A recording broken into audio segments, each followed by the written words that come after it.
This is going to be a comparison of the SM58 and the Pyle PDMIC58. The Shure SM58 is $100. The PDMIC58 is $15. But what I want to focus on is the sound differences. I'm going to switch between them with video editing so you can hear the differences, and there's no difference in how I'm speaking. The microphones are positioned like 5 degrees off to the side but pointed directly at my mouth, so it's still pretty much on axis. I'm about 2 inches in front of both microphones, and they're both the same distance away. I lined up the capsules, so this is as fair as I can get it. Neither of them have a foam windscreen on. They're just the bare microphone as they are. The Pyle PDMIC has the original cable as it shipped, which is the XLR to 1/4 inch. I have that plugged into my audio interface. And the Shure SM58 has an XLR cable, and that's plugged into my mixer, and I'm going to match the gain on both of them. This is the proximity effect of the PDMIC58. I'm right on top of it, almost touching my lips on it. Like, pretty much I am, but I'm not. And this is the same thing with the Shure SM58. It's proximity effect, which sounds nicer to me, I think. I think the Pyle PDMIC58 sounds muddy when you get it right on top of it. And the Shure just kind of really basses the boost, but it, what did I just say? Boosts the bass, but it still keeps all the signal as clear as it was, at least for my little bit of testing that I've done so far. Okay, I'm back 2 inches far away from them both, and now I'm going to try a little bit further away and show you what that sounds like, because I think this is where there's a big difference. Now I'm about 5.5 to 6 inches away from both microphones, and this is where the difference really shows, because I noticed as you back away from the Pyle PDMIC, it gets really, really trebly. It loses all its bass, and it just has these peaks in the EQ. And then compared to the Shure SM58, it seems to keep a more natural sound, and it kind of keeps a consistent sound even when you're not right up close to it. So it still retains a little bit of bass. But I think naturally as you get away from any microphone, it's going to be a little more trebly because of the proximity effect. Unless maybe your microphone doesn't have a proximity effect, but both of these do. And you could probably hear the room echoes, I'm not sure. Okay, I'm back 1 inch away from both of them, and what I'm going to do now is put a foam windscreen on both of them and see how that changes things. So 1 inch away from the Pyle PDMIC58 without the wind foam screen. And now I'm the same distance 1 inch away with the foam windscreen on the Pyle PDMIC58. I notice it's more muffled. And actually for the Pyle, it's a very good thing because it's a very treble-y mic. It's got a lot of brightness to it. In my opinion, it's kind of a necessity because otherwise the sibilance and everything just comes through too much on it. Okay, and this is 1 inch away from the Shure SM58 without the foam windscreen. And this is 1 inch away from the Shure SM58 with the foam windscreen. It also muffles this one a little bit too. So with these little tests, you can see how a windscreen would kind of muffle it or change the sound a little bit. I hate to say muffle because in some cases, I think it's a good thing. And of course, when it comes to plosives, it's invaluable. Okay, I took the windscreen off of both of them, still 1 inch away. Now, if you're wondering how I'm not getting any plosives really into any of these microphones, even though they don't have any pop filters or foam windscreens, all I'm really doing is I have them angled about 5 degrees off to the side and pointing them toward my mouth. So my breath is actually going past them down the middle because I have one on each side of me. Now I'm going to do a plosive test on both microphones. So still being 1 inch away, here's the Pyle PDMIC58. I'm talking directly into it, like spot on into it. And every time I say a word with a P in it, you can hear the pop sounds, the plosives.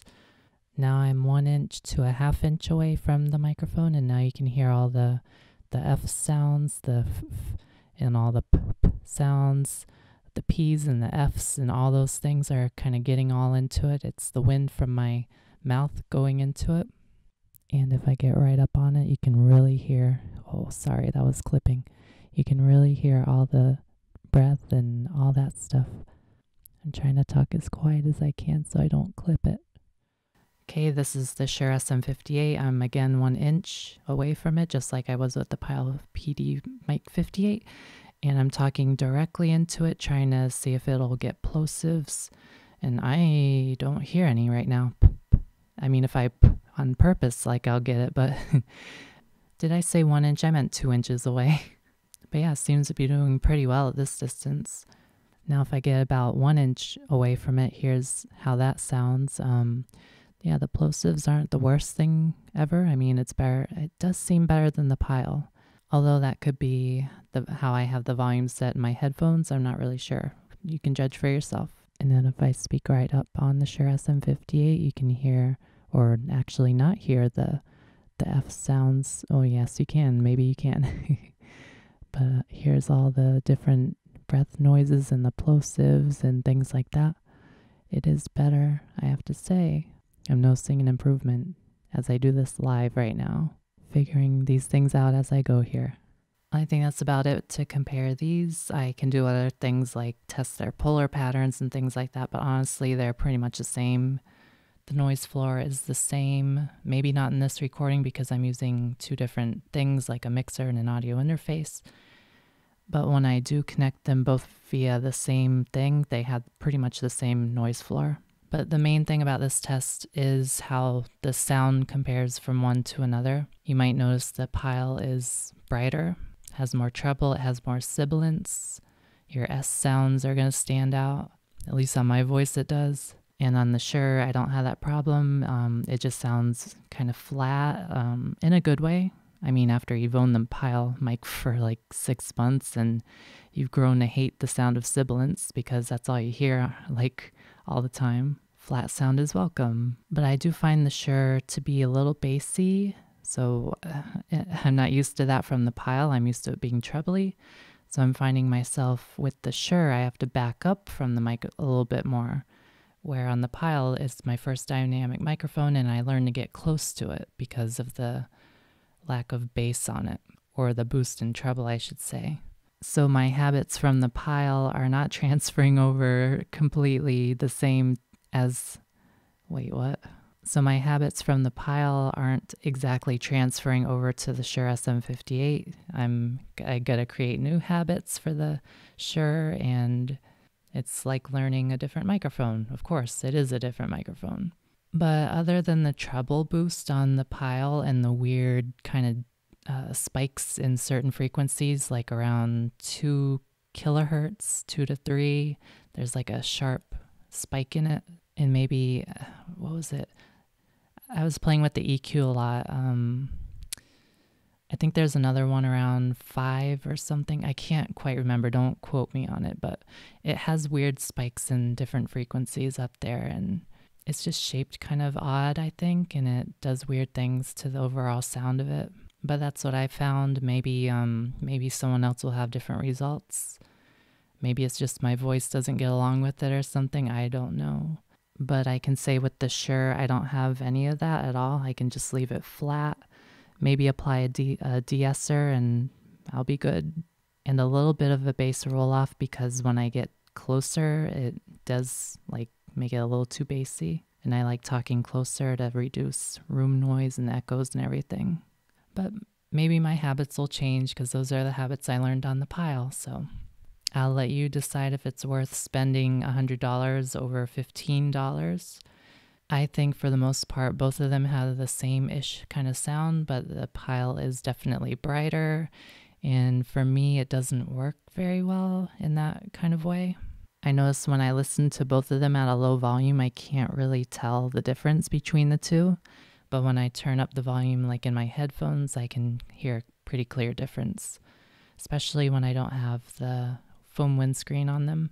So the Pyle will be completely usable on an audio interface that has a 1/4 inch input on it.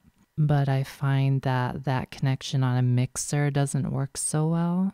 At least that's what I seem to remember. I don't feel like trying right now. But I found with the Pyle, the best quality is when you buy an XLR cable and connect that to your mixer as any normal microphone. You get the best noise floor that way. I think the sound quality is pretty much the same between like whatever cable, but the noise floor is kind of what changes. And noise floor is basically background, like the background noise, the hiss in the background sort of thing. And one more thing, the gain between the SM58 and the Pyle PDMIC58 are both pretty much the exact same as far as I could tell. I left the setting on my mixer the same and unplugged one, plugged in the other, and it seemed to be the same volume. So that's not an issue at all, or that's not a change at all. Okay, I'm getting too technical. This is supposed to be just a sound comparison of one to the other in different scenarios, so I'm going to stop here and let you figure out all the rest of the technical things for yourself. If you do want more details between the two, there's a good channel called Podcastage, and he does all kinds of technical stuff between these two microphones. So I would recommend watching that channel if you want to see more. Okay, I'm done now.